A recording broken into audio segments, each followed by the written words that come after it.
ano yung dapat natin gawin kung magkaiba yung dumating sa atin plate number at yung nakalagay sa certificate na email sa atin ni LTO. So mga kaibigan, maraming issue or nagkaroon na rin ng issue ng ganun. No? Iba yung dumating. Ano ba yung dapat natin gawin at dapat natin tandaan?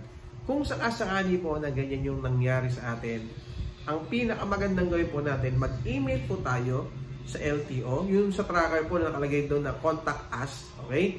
Then, gawin nyo po, i-xerox or i-photocopy nyo na lang or i-picture nyo po yung ORCR ninyo tsaka yung plate number na dumating sa inyo o yung plaka na dumating sa inyo. Tapos, gawin po ninyo, isend nyo po yan doon sa email ni LTO. So, ganun ang pinakamagandang gawin natin pag po tayo ay magpa-follow up sa LTO na magkaiba yung ating plaka versus doon sa certificate na dumating sa atin. Kung hanggang ngayon wala pa po tayo certificate na dumarating, ano po natin, antayin lang po tayo, magantay lang po tayo and then follow up lang ulit tayo sa LTO tracker o sa email ni LTO para po mabigyan tayo ng certificate para sa ating mga motor.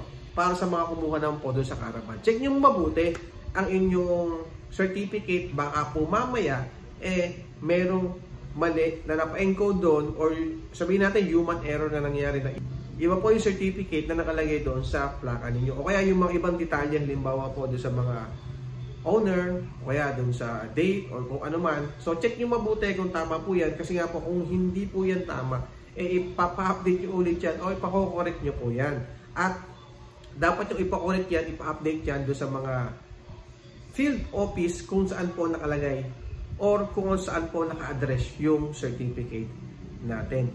Libre pa mga kaibigan ng pagpapa-update at pagpapa-correct ng ating certificate sa ating bagong plaka. Kung hanggang ngayon wala ka pa ring certificate, mas masasuggest ko po ulit, lagi sinasabi na wag po muna natin gamitin yung ating bagong plaka.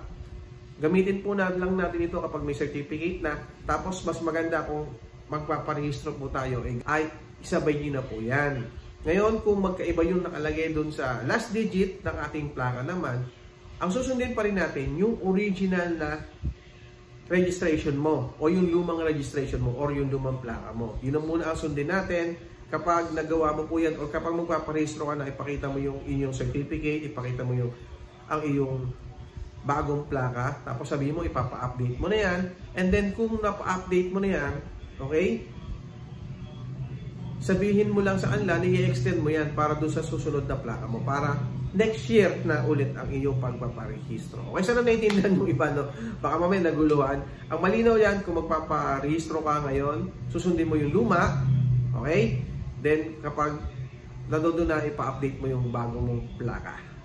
At sasabihin naman ni LTO kung kailan yung susunod mong registration at makikita mo rin naman doon sa iyong OR kung kailan ang next registration mo.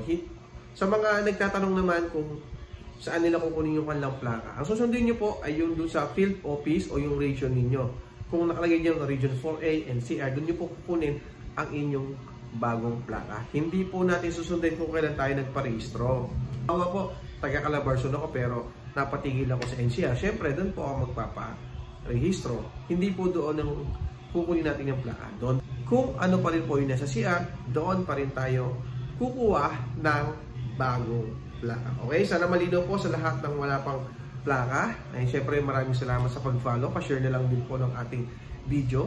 Yung YouTube channel natin, maraming salamat sa lahat ng sumusuporta. Lilinawin ko lang po, kailangan nyo po ng certificate bago po tayo bumiyahe. Kapag bago yung plaka natin, yung pag-i-email po natin, dapat po malinaw at clear, or yung ORCR natin, malinaw po yung picture tsaka yung ID. At yung pong plaka.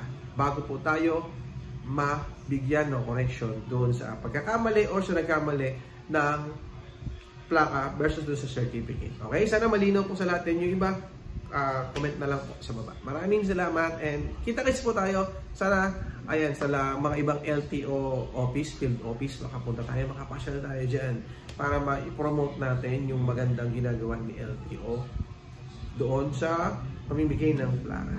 Okay? Maraming salamat. Bye-bye. Thank you.